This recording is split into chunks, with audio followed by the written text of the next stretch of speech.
Welcome back to our Nayati service series. In this video, we will show you how to troubleshoot a common issue when the main on-off button is jammed, stuck, or unresponsive.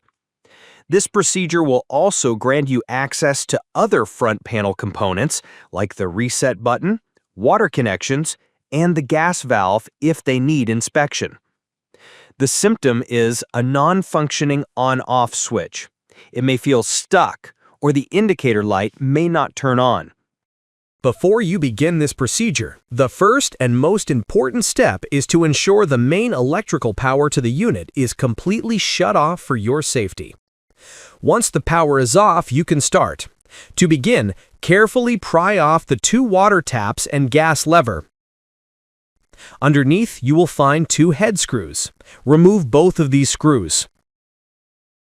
Now you can gently pull the front panel away. Be very careful.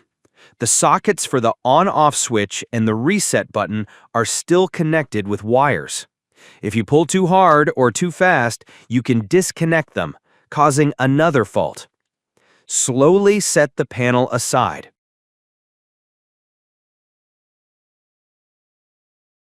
Now we can see the cause of the problem.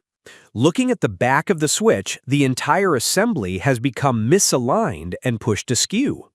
This is often caused by the connection being inadvertently pulled during previous service, and it prevents the button from moving freely.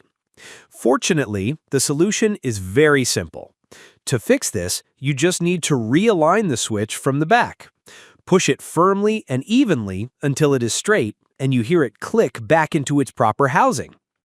To test it, make sure the main power supply is connected. As you can hear, the button has a solid click and is no longer jammed. The mechanism is now working correctly. With the switch repaired, we can now reinstall the front panel. Carefully align it and secure it with the two screws. Finally, place the knob cover back on. Let's perform one final test. The button now works perfectly. The problem is solved.